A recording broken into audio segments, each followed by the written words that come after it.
Hello everyone, welcome back to MATLAB programming course.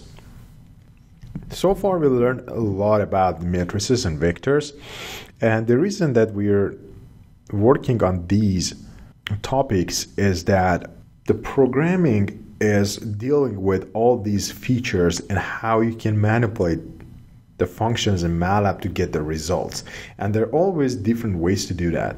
So it is necessary for us to expand our knowledge in MATLAB.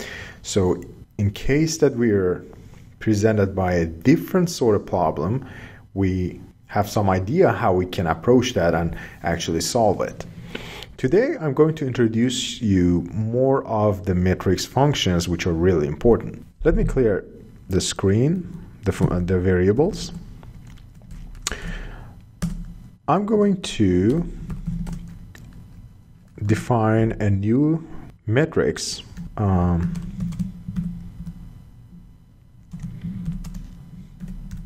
so I define a new matrix. I'm sorry, I put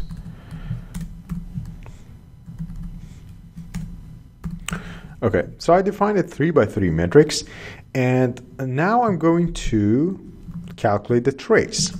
In this video, I'm not going to explain about the mathematical aspects of the things because this is not the purpose of this course. However, I'm going to show you how you can calculate different results which are related to matrices with MATLAB. So the trace, if I do that, it's 6. And what is the trace is the summation of all the diagonal elements in a matrix.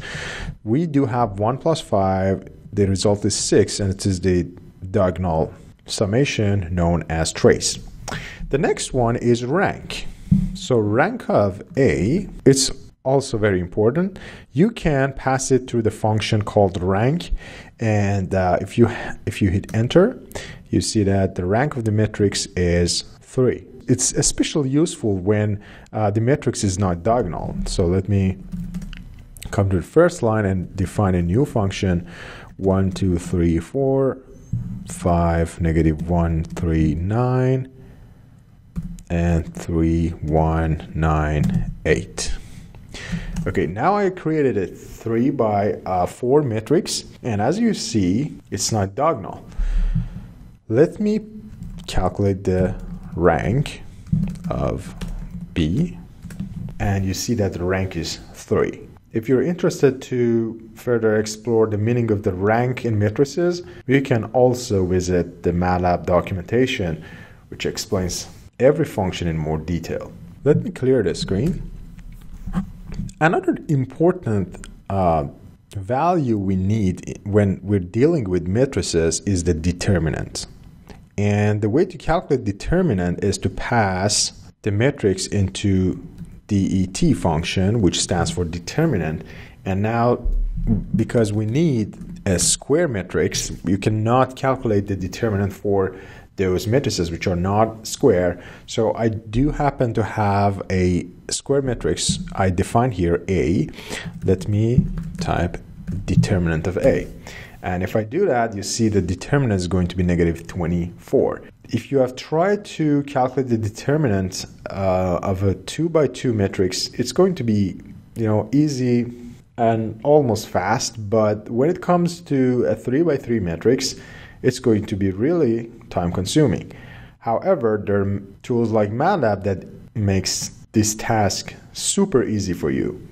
To show you that the math determinant is only calculated with square matrices, let me calculate the determinant, the B, which is not a square matrix. If I calculate, you see that the error defines matrix should be squared. Let me clear the screen. The next important thing I wanted to show you here is inverse. So I do have matrix A, and I wanted to calculate the inverse. The way that we do that is through using INV function. INV of A just calculates the inverse of A. That's simple. How about B? If you do that, you realize we're not able to calculate the inverse for a matrix which is not squared.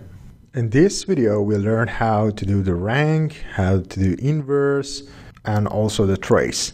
I hope you enjoyed the course, and I see you in next video.